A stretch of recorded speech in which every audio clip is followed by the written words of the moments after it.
There is a way to live well beyond your appointed time. You need a car, preferably something late model with a strong body. Newer cars tend to be too light and not do enough damage. Next, you need to find a candidate.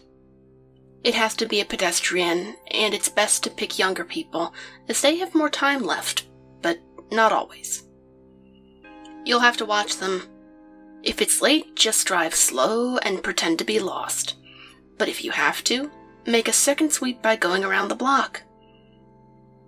You have to do this on a black asphalt road with a clear yellow line. You can only hit a candidate that does at least one of the following. Crosses directly across the road at a run without looking around. Walks for more than 8 feet on the road itself without touching the sidewalk or curb. Stops walking or sits on the yellow line for more than 3 seconds. Trips or falls on any pothole or uneven surface in the road and bleeds because of the fall, or drops a personal item that shatters with all the pieces remaining between the yellow line and the sidewalk.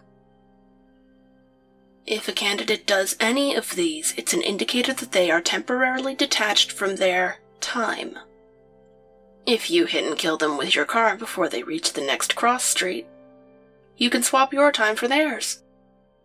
If you were going to die tomorrow, but hit a valid candidate who won't die for 8 years, you now have their remaining time instead of yours. It's unclear what happens to the candidate's soul, but it's probably not good.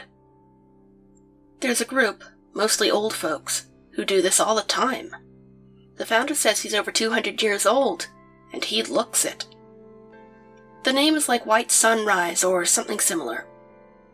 They had a web page for a while, but it appears to be gone now. I remember browsing the forums once, and the name George Russell Weller was being discussed. He apparently screwed up an attempt and was being kicked out. Just be careful out there.